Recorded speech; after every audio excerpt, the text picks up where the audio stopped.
Hello मेरे प्यारे दोस्तों, आप सभी को मेरे YouTube चैनल कहानी का खजाना में स्वागत करती हूँ। आई होप आप सभी लोग खुश होंगे, स्वस्थ होंगे। चलिए दोस्तों, आज आप सबको मैं एक नई कहानी सुनाती हूँ। मेरा नाम गोपाल है। मैं रेलवे में कुक का काम करता हूँ। हाल ही में घर में मेरी छोटी बहन की शादी थी। शादी में ताऊ जी के बेटे और बहू भी आए थे जो शहर में रहते हैं, और उनके साथ में भाभी की देवरानी भी आई थी। भाभी का नाम नेहा है। भैया भाभी के शादी को 6 साल हो गए थे, लेकिन भाभी आज भी एकदम नई दुल्हन जैसे दिखती हैं, बिल्कुल दूध जैसी गोरी। मैं भी छुट्टी लेकर शादी में आ गया। सभी लोग अपने अपने कमरे में सो गए। घर में शादी का माहौल था और मैं अकेले ही सारा काम संभाल रहा था। तब रात के 11 बजे थे। सिर में हल्का सा दर्द भी हो रहा था। मैं अपने कमरे में आराम करने लगा। उसी वक्त नेहा भाभी मेरे कमरे में आ गई और बोले,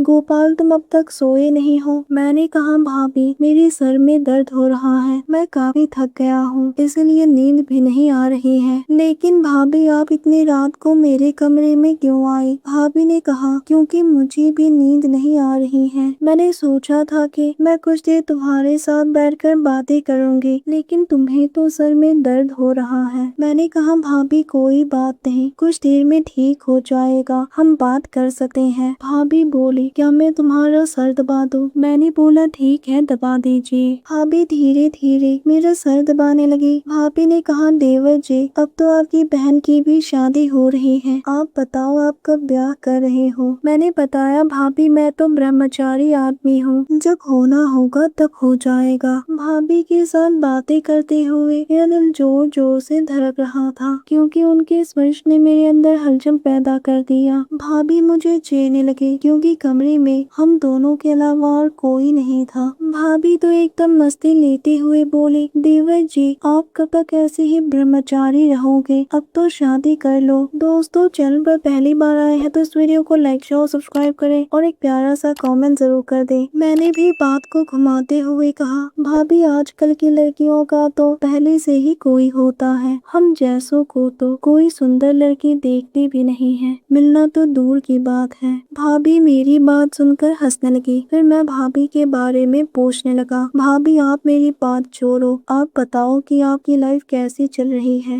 आप भैया के साथ बहुत खुश है ना? भाभी मेरी बात सुनकर एकदम मुरझाई हुई फूल की तरह हो गई थी। भाभी ने कहा, काहे की खुशी? मैंने कहा, क्यों भाभी कुछ प्रॉब्लम है क्या? भाभी बोली, अब मैं आपको क्या ही बताऊं, आपके भैया तो मुझे वक्त ही नहीं दे पाते हैं, बस महीने में 2 या 3 बार। आप समझ रहे हो ना मेरी बात को, मैं तो बहुत तकलीफ से गुजर रही हूँ। इतना कहते ही भाभी मेरे और करीब आ गई। मुझे समझ आ गया कि भाभी मुझसे कुछ और ही चाहती है, शायद वो लम्हे जो भैया नहीं दे पाते हैं। मैंने जब उनका हाथ पकड़ा तो नेहा भाभी ने ऐतराज नहीं किया। मेरे हाथ लगाते ही भाभी मेरी तरफ को झुकी और हमारे होठ आपस में टकरा गए। लगभग 10 मिनट तक हम दोनों एक दूसरे का साथ दे रहे थे। भाभी भी मूड में आ गई थी और मुझे भी लग रहा था कि आज तो मैं शायद ब्रह्मचारी नहीं रहूंगा। फिर मैंने भाभी को एक एक पर्दे से आजाद कर दिया। भाभी ने धीरे से मेरे कान में कहा, लो देवर जी आज मिल गई तुम्हें तुम्हारी सुंदर लड़की। फिर क्या था, ये ब्रह्मचारी भी अपने सुंदर लड़की के साथ खूबसूरत लम्हे में खो गया। जो नहीं होना था वो सब हो गया। भाभी आहें भर रही थी। फिर जब मेरी आंखें घड़ी की तरफ गई तब सुबह के 4 बज रहे थे। भाभी अपने कमरे में चली गई। फिर 2 घंटे के बाद भाभी ने एक बहुत ही खूबसूरत साड़ी पहनी और मेरे लिए चाय लेकर आई। चाय पीते हुए मैंने धीरे से कहा, भाभी कल आपने इस ब्रह्मचारी का तो दिल ही चुरा लिया। मेरी बातें सुनकर भाभी के चेहरे पर एक अजीब सी खुशी आ गई। अब मैं ब्रह्मचारी नहीं रहा, मैं तो आपका खास दोस्त बन गया हूँ। दोस्तों, आप सबने अपना कीमती समय निकाल कर इस वीडियो को सुना, इसके लिए आप सभी को धन्यवाद करती हूँ। धन्यवाद दोस्तों।